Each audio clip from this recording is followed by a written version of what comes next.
Evet. Tamam. Ben anım Anladım. Valla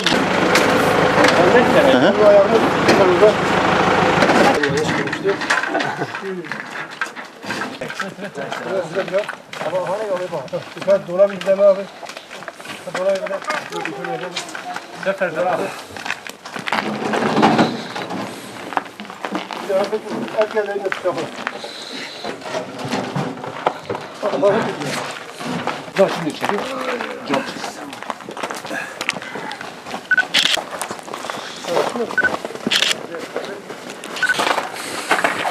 Selamünaleyküm.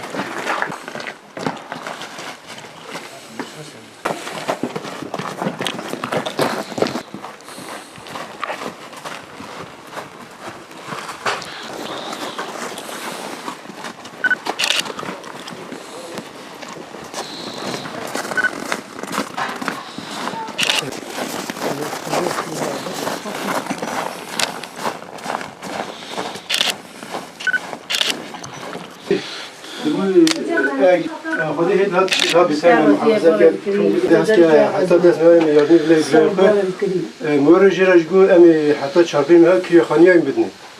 Merkeze gücü anlayayım ha bedni inşallah. Abimizin evi yandı ama bir umut verici şükrediyoruz ki kardeşimize, ailesine, çocuğuna herhangi bir şey olmadı. Evi tamamıyla yandı, kullanılacak hiçbir malzemesi kalmadı. Biz de geldik Avrumut Kervanı olarak yerinde tespitlerimizi yaptık. Abiye neler lazım, nelere ihtiyacı var bunu yerinde tespit ettik.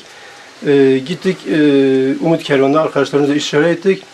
Gerekli yardım malzemelerini gıda olsun, serecek olsun, çekyat, yatak, kapkaçlı malzemeleri gibi şeyler getirdik. İnşallah abimize de şu sözü veririz burada. 5 ay biz bu abimizin kirasını karşılayacağız. İlk kirasını da bugün kendisine teslim edeceğiz inşallah.